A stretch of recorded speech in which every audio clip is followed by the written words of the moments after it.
Hello everybody, my name is Caitlin and welcome back to my channel where we discuss all things horror, and today I'm giving my review of The Black Phone. I'll say off the bat here, this is going to be a spoiler review. I am going to be mentioning spoilers throughout, so if you haven't seen the film, click away and then come back after you've watched it. So this is one of those movies that has been pushed back a few times because of the pandemic. I feel like we've been seeing the trailers for this film for a while now and it just hasn't come out. I remember seeing the trailers for it and thinking it looked okay, but wasn't really thinking anything beyond that. It wasn't a film that I was necessarily really excited about seeing. But before I saw the film, I did go ahead and read the short story written by Joe Hill, who, if you don't know, is the son of Stephen King. And I really enjoyed the short story. It was a very quick 20-page read. It was very efficient but entertaining. And so it was the short story that actually got me excited to go see the film. So The Black Phone is set in the 1970s. It is a period piece and it follows brother and sister Finney and Gwen. And this is a film where you can definitely feel the Stephen King influence here. It has all of the common Stephen King tropes, such as a gang of bullies that pretty much run the town and terrorize our protagonists. You have the abusive father who's an alcoholic, and of course on top of the abusive parents and the bullies, you also have some sort of malicious monster that's going around town and hurting the children. And the Black Phone, the monster, is a serial killer who's been going around grabbing kids. They give him the nickname of the Grabber in the film, and he's played by Ethan Hawke. And one day the Grabber snatches up Finney and brings him back to his house and locks him in the basement. And for some reason in the basement is this old rotary phone that doesn't work, but Finney can hear it ringing several times throughout the film. And every time he answers the phone, he hears the voices of the Grabber's prior victims. And these voices give him clues as to how he can fight his way out of the house. And while all of this is going on, you have Gwen, who has some sort of psychic abilities, and she keeps having these dreams hinting at where Finney might be. So she's also trying to find him at the same time that the spirits are working with Finney to get him out. One of the reasons the short story got me really excited to see the film is because I really loved the protagonist of Finney. In the book, it's mostly around Finney and his experience. There's mention of his sister here and there, but she doesn't really have a role in it. It's primarily just from Finney's point of view. In the short story, Finney isn't the typical kidnapped victim that we're used to seeing in like Lifetime movies or something, where you have the protagonist in the basement and they spend the first few days just kind of flailing around and screaming and trying to get out, and of course that never worked. This is a character who saves his energy and spends his time really analyzing the room that he's in and trying to figure out where there might be holes, where he might be able to use something as a weapon or to open a window. So I liked that the protagonist was very smart, and I was really interested to see how they were gonna translate his character from the book into the film. And I was happy to see in the film that Finney is also a very smart character. You learn that he's very book smart, he helps tutor some of the other students, he's also a really great baseball player. So I really liked his character. His character is what really worked for me in both the film and the short story. So overall, I thought the characters were really the strongest aspect of this film. I loved the relationship between Finney and Gwen. It was really refreshing to see a brother-sister relationship where they're not just constantly fighting and getting at each other. Like, there's a genuine love there between the two of them. And I'll admit, I even started getting choked up at the end when they're reunited, which was something I was not expecting this movie to do to me. Along with the characters, this film also has a really great aesthetic as well. It definitely captures that 1970s feel. And what I like about this film is that the nostalgic elements to it feel very natural, which I feel like is not always the case with films that are trying to go back to the 70s and 80s. I've mentioned this before, but one thing that really takes me out of films like this is when the filmmakers get so hung up on giving pop culture references to the time period that they're set in. And this film definitely has its 70s references. characters name drop the Texas Chainsaw Massacre, for example. There's Pink Floyd on the soundtrack at certain parts. But it didn't go overboard. It didn't hit me over the head with these pop culture references. So I really appreciated that. It helped me get into the atmosphere of the film more. The film also utilizes a lot of Super 8 footage as well, especially in scenes where Gwen is having one of her visions. And if you've seen the director Scott Derrickson's previous work, such as Sinister, you know that he's a fan of that Super 8 aesthetic. So I liked that he had the visions in Super 8. I thought that was a very clever way to distinguish when we were in the real world and when we were in one of Gwen's visions. And the Super 8 aesthetic, it just has that nice, grainy, creepy feel to it. So the first half of the film has this very classic coming-of-age feel to it. I really enjoyed it. I really enjoyed getting to know the characters. And then by the second half, after Finney gets kidnapped, I don't want to say that's when things started to fall apart for me in the film, because overall I did enjoy watching this film. But I will say, I feel like the second half is where most of my nitpicks and gripes about the story come in. I feel like my biggest critique of this film is that despite being an R rating, I felt like the scenes with Finney in the basement and with the grabber just felt a little watered down compared to the short story. So in the short story, Finney is kidnapped and he's spending days in this basement, right? Usually the grabber will kidnap a kid and kill them right away. However, you find out in both the short story and the film that the brother of the grabber has actually showed up out of the blue and is staying at the house. And so the grabber is unable to kill Finney as he normally would because he's afraid that his brother is going to find out what he's doing. So in the short story, you have Finney who is going days without getting any food, any water. It's cold at night. Like the short story describes him having to walk around the basement at night to try to stay warm. Like, this is a kid who is suffering. The only nutrition he gets is by drinking some of the water that's in the toilet in the basement. And in the film, you don't see Finney suffering as much as he does in the short story. He does get food, he gets water. It's not clear that he's cold or that he's having trouble sleeping at night. I mean, he has to sleep on an old mattress, which I'm sure is not comfortable, but still, he seems okay for the most part while he's down in the basement. And I feel like that took some of the tension away. It lessened the stakes a little bit.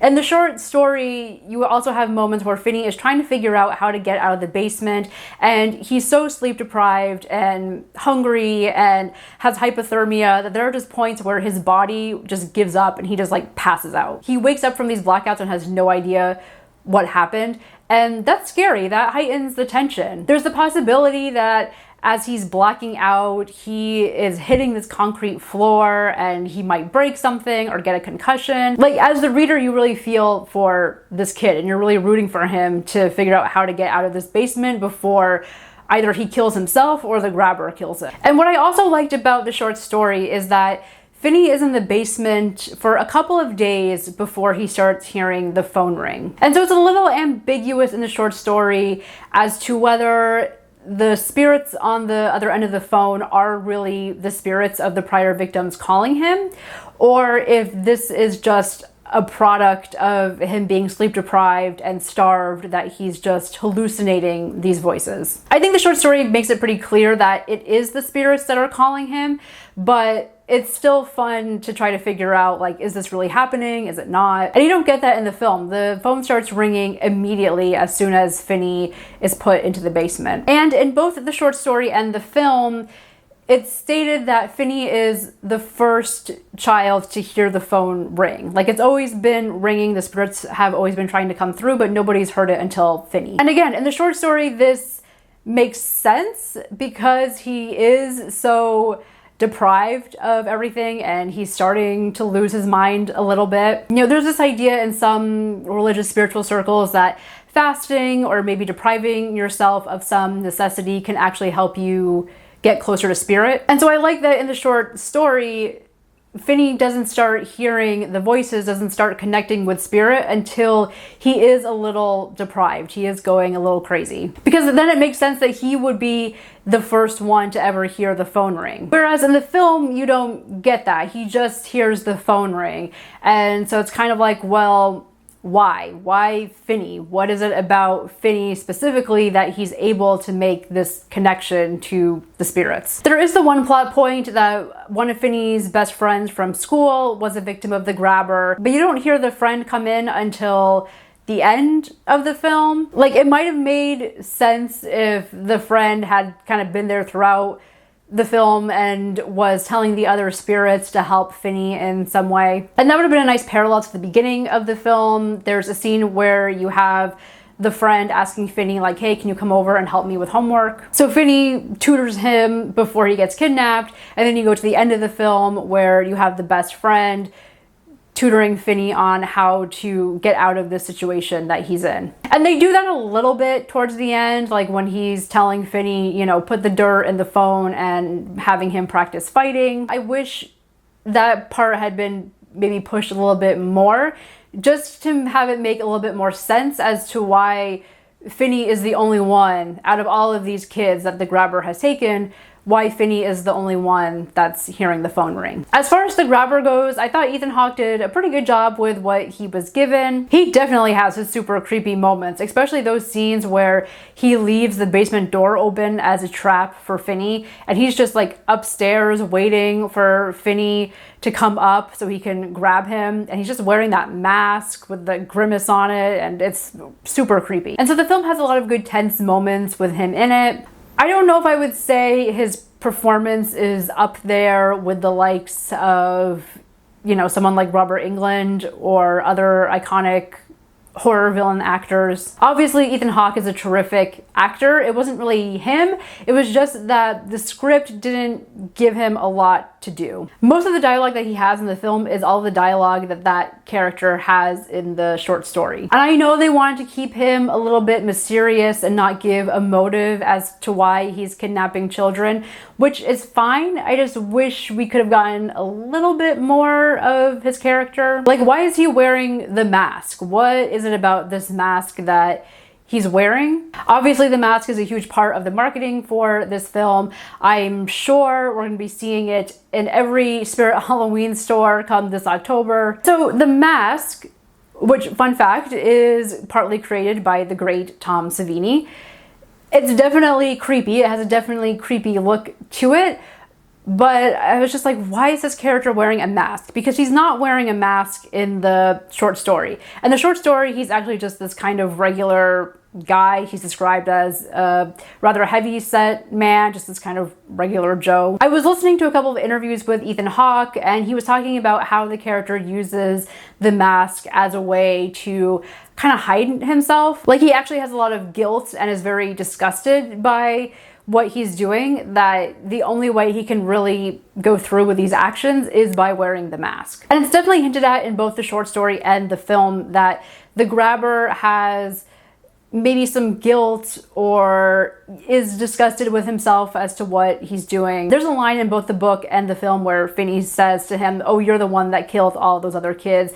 And the grabber was like, no, that's not me. I didn't do that. So it seems like he's almost having these weird disassociative moments when he's killing these kids. And that's also scary in itself. Not just the fact that he's a murderer, but also that he's a murderer that has all of this inner turmoil with himself and that he's fighting with himself. So again, I feel like that could have been used to help heighten the tension of the film. Just some other quick notes about the film. I liked how the spirit of the kids, they show up in the basement, but Finney doesn't see them. We as the audience see them, and we know that they see Finney and they're talking to him, but Finney doesn't actually see them. And so I thought that was a clever visual tool to bring in the spirits of the kids so that we're not just hearing them over the phone. Although I believe there are moments when Finney does see the spirits of the kids. Like, there's that one time where the spirit is kind of doing that classic horror thing where they're floating in the air, but they're on their back and their body is all contorted.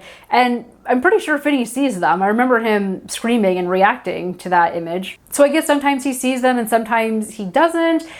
Again, I feel like that might have worked better had they gone more the route of the short story where Finney is a little deprived and kind of losing his mind a little bit. We get a few scenes with the grabber's brother in the film. These were not my favorite scenes. I wasn't a big fan of his character. Again, going back to the short story, and I'm sorry I keep going back to the short story, but I feel like a lot of these kind of things that didn't work for me in the film were fixed in the short story. In the short story, it's hinted that the brother is in the house, but he doesn't make an appearance in the story until the very end. The film is very similar to the short story in that the brother finds Finney down in the basement and then the grabber ends up coming up behind him and killing him. In the short story, I believe he's a meth addict. He's definitely a drug addict. And he's also a drug addict in the film. You see him like snorting cocaine.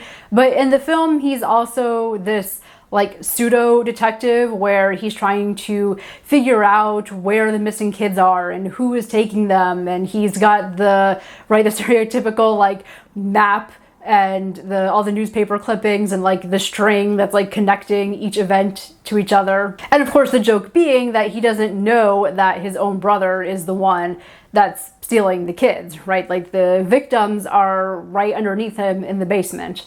I don't know, for me it felt a little on the nose to have the brother like trying to be this detective and figure it out. I mean, it's only like 1 or 2 scenes that we have of him, and even when he does discover that his brother is the grabber, there's not much of a reaction to it. I mean, yes, I understand that he's high on cocaine all the time, but also, you would think there would be some sort of reaction. I also feel like there was a bit of a missed opportunity, and again, I know the filmmakers didn't want to spend too much time on the grabber or his backstory, but I feel like it might have been interesting if you had this like parallel relationship with the grabber and his brother, and then you had Finney and Gwen, right? Whereas you have Finney and Gwen on the one hand that has this really great, strong relationship, and that's the thing that's going to save both of them at the end. And then you have the grabber and his brother and how they just like hate each other and have this awful relationship. And it's that awful relationship that's going to cause the demise of both of them. Like, I feel like that would have been a nice parallel between the two, but we didn't get that in the film. We didn't get any interactions between the brother and the grabber other than the grabber killing him at the end. And I wasn't sure how I felt about the end of the film, kind of going back to that coming of age tone that the film started with. The film ends with Finney killing the grabber, like he killed someone. And yes, while the grabber certainly deserved death, we still have a protagonist that was forced to kill someone, and he doesn't seem that bothered by it. Like, he goes back to school and then he's suddenly Mr. Popular and all the girls are hot for him. Like, it has that kind of 80s type feel where the nerd character at the beginning of the film is suddenly like the popular one. So I understand the vibe they were trying to go for. It just didn't quite work for me. I almost wish the film had, you know, started with a coming of age feel at the beginning and then just progressively got darker as the film went on. So while there were definitely things here and there about the film that did not work for me, I will say overall I did enjoy watching it. Again, the characters of Finney and Gwen are so good in this film, and the actors do an amazing job. These are some of the best kid actors I've seen in a really long time. And while I do have some critiques about the film, I didn't notice these things while I was watching the film. When I was watching the film, I was in it, it kept my attention, it pulled me in. It actually wasn't until afterward, when I was discussing the film with another person that had seen it, that some of these critiques and some of the things that I didn't like started to come through. But while I was in the theater watching it, it was an enjoyable experience. So that's my review of The Black Phone. I didn't hate the film. I think it's one of Blumhouse's better horror films. I would recommend checking out the short story, especially if you enjoyed the film. Let me know your thoughts on The Black Phone, and I will see you next time. Thank you so much for watching.